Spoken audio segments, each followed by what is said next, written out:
నేపాల్లో మళ్లీ రాజరికం వస్తుందా?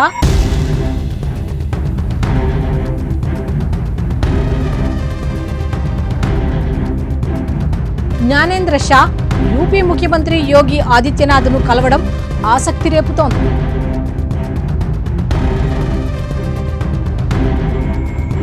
అక్కడ ప్రజాభిప్రాయాన్ని ప్రభావితం చేస్తున్న వ్యక్తులు ఎవరు?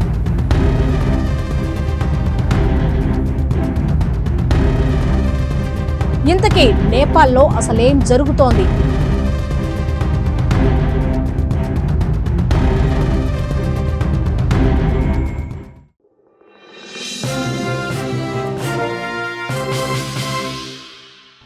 ఈ మధ్యకాలంలో నేపాల్ గురించిన వార్తలు తీవ్రంగా సంచలనం సృష్టిస్తున్నాయి. ముఖ్యంగా నేపాల్లో మళ్లీ రాజరికం వస్తుందా, గణతంత్ర హోదా రద్దయిపోతుందా అనే వ్యాఖ్యలు సర్వత్రా వినిపిస్తున్నాయి. అందులోనూ నేపాల్ మాజీ రాజు జ్ఞానేంద్ర షా యూపీ ముఖ్యమంత్రి యోగి ఆదిత్యనాథ్ను కలవడం ఆసక్తి రేపుతోంది. నేపాల్ మళ్లీ రాజరికమే కావాలంటూ ప్రదర్శనలు చేస్తున్న ఆందోళనకారులు యోగి ఆదిత్యనాథ్ ఫోటోలు పెట్టుకోవడం హైలైట్ అవుతోంది. ఇంతకీ నేపాల్లో అసలేం జరుగుతోంది? అక్కడ ప్రజాభిప్రాయాన్ని ప్రభావితం చేస్తున్న వ్యక్తులు ఎవరు? ప్రపంచంలోనే ఏకైక హిందూ దేశంగా ఉన్న నేపాల్ తన రాజరిక వ్యవస్థకు స్వస్తి చెప్పి ఆధునిక పోకడలతో ప్రపంచ దేశాలతో పోటీపడి రాణించాలని కలలు కంది. అయితే అక్కడి నేతలు రాజరికానికి స్వస్తి చెప్పారు గానీ ఆధునికతను అడ్డుకోలేకపోయారు. ఒక వ్యవస్థ నుంచి మరో వ్యవస్థకు విజయవంతంగా మారడంలో విఫలమయ్యారు. ఫలితంగా ఈ 17 ఏళ్ల కాలంలోనే 14 ప్రభుత్వాలు మారిపోయాయి. ఈ ఒక్క విషయం చాలు నేపాల్ ప్రగతి ఎంత దారుణంగా దెబ్బతిందో అర్థం చేసుకోవటానికి. సుస్థిరమైన ప్రభుత్వం లేకపోతే నిలకడైన అభివృద్ధి ఎలా సాధ్యమవుతుంది? కనీసం పక్కనున్న భారత్ వంటి ఔదార్యం గల దేశంతో కూడా సత్సంబంధాలు పెంచుకోవడంలో నేపాల్ పాలకులు ఫెయిల్ అవ్వడం, సుస్థిరమైన ప్రభుత్వం లేకపోతే నిలకడైన అభివృద్ధి ఎలా సాధ్యమవుతుంది? కనీసం పక్కనున్న భారత్ వంటి ఔదార్యం గల దేశంతో కూడా సత్సంబంధాలు పెంపొందించుకోవటంలో నేపాల్ పాలకులు ఫెయిల్ అవ్వడం చారిత్రక సత్యంగా నమోదు అవుతోంది. 2008లో రాజరిక వ్యవస్థ రద్దయిపోయి రిపబ్లిక్ ఆఫ్ నేపాల్గా అవతరించింది.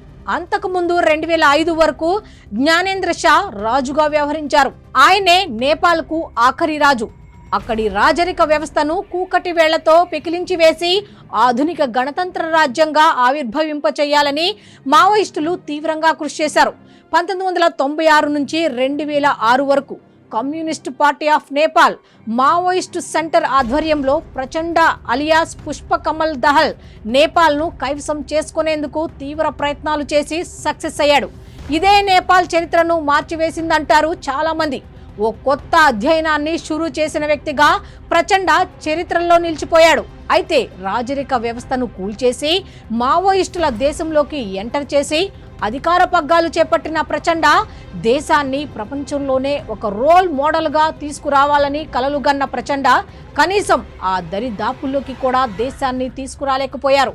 కమ్యూనిస్టుల్లో ఎప్పుడు ఉండే అంతర్గత విభేదాలు, ఆ పార్టీల్లోని వివిధ వర్గాల్లో ఉండే సైద్ధాంతిక ఆధిపత్య పోకడల కారణంగా ప్రపంచ కమ్యూనిస్టు నాయకుల ఆశలు నేపాల్లో అడియాసలయ్యాయి. మావోయిజం అనేది చైనాలోనే కాదు, నేపాల్తో పాటు ప్రపంచంలోని ఏ దేశంలో కూడా విజయవంతం కాదనేది రూఢిగా తేలిపోయిందంటారు రాజకీయ విశ్లేషకులు.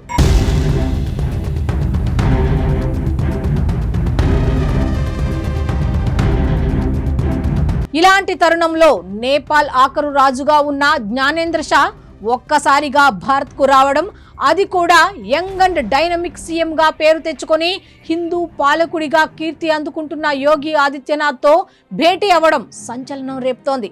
ఒక మాజీ రాజుగా జ్ఞానేంద్ర షాకు పేరు ప్రఖ్యాతులు ఉన్నాయి.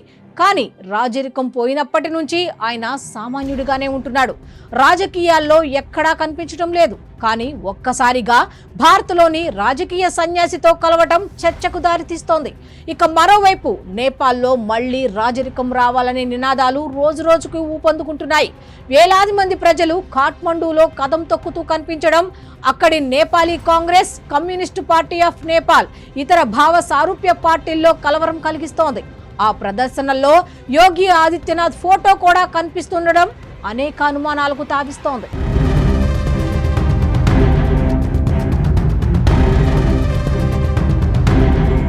నేపాల్ ప్రజలు రాజరికాన్ని కోరుకుంటున్నా ఆ దిశగా నిర్ణయాలు జరుగుతాయో లేదో ఇప్పుడే చెప్పడం కష్టమే.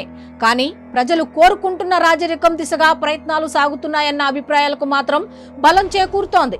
ఎందుకంటే అడవుల్లో ఉండే మావోయిస్టు నాయకుడు ప్రచండ దేశ పాలనా వ్యవస్థ మీద తిరుగుబాటు చేసి ప్రధాని అయ్యాడు. కానీ ఆ తదుపరి ఆయన పాచికలు వేయడంలో విఫలమయ్యాడు. అందుకు కారణం రుక్మాంగద కతువాల్. ప్రచండ ప్రధానిగా ఉన్నప్పుడు ఈ రుక్మాంగద కతువాల్ ఆర్మీ చీఫ్ గా ఉన్నాడు.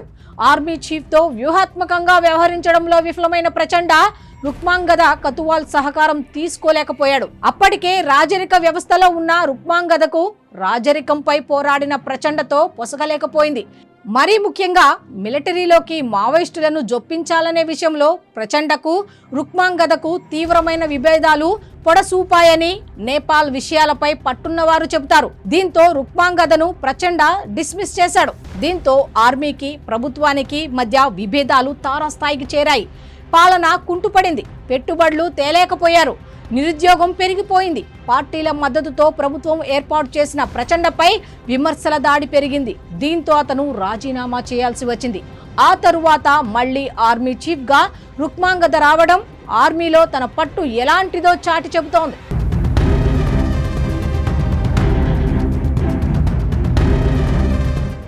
ఇప్పుడు నేపాల్ను హిందూ రాజ్యంగా ఏర్పాటు చేయాలని, ఆధునిక రిపబ్లిక్ స్వరూపం తమకు వద్దని అక్కడి ప్రజల్లో ఎక్కువ మంది కోరుకుంటున్నారు. హిందూ రాజ్యం అనే డిమాండ్తోనే దేశంలో 100కు పైగా హిందూ సంస్థలు పుట్టుకొచ్చాయంటే అక్కడ ఆ డిమాండ్ ఎలా ఉందో అర్థం చేసుకోవచ్చు. అప్పుడు ఆ సంస్థలన్నిటినీ రుక్మాంగద కతువాల్ ఏకతాటిపైకి తెచ్చే ప్రయత్నం చేస్తుండటమే విశేషం. కీలకమైన హిందూ ఆధ్యాత్మిక సంస్థలతో కలిసి రుక్మాంగద ఇటీవలే జేఏసీని ఏర్పాటు చేశాడు. మిగతా సంస్థలన్నీ త్వరలోనే ఆ జేఏసీలో కలుస్తాయంటున్నారు. ఇలా నేపాల్ దేశ మాజీ రాజు భారతదేశంలోని పుణ్యక్షేత్రాలు సందర్శించడం, యోగి ఆదిత్యనాథ్ సూచనలు సలహాలు తీసుకోవడం, ఇక మరోవైపు మాజీ ఆర్మీ చీఫ్ రాజరికం కావాలనే డిమాండ్కు అనుగుణంగా పనిచేయడం వంటి కీలకమైన ఘటనలు చూస్తుంటే నేపాల్లో హిందూ రాజ్యం డిమాండ్ నానాటికి బలపడటం ఖాయమనే అభిప్రాయాలు వినిపిస్తున్నాయి. మరి అవి ఎంతవరకు సఫలీకృతం అవుతాయనేది చూడాల్సిందే.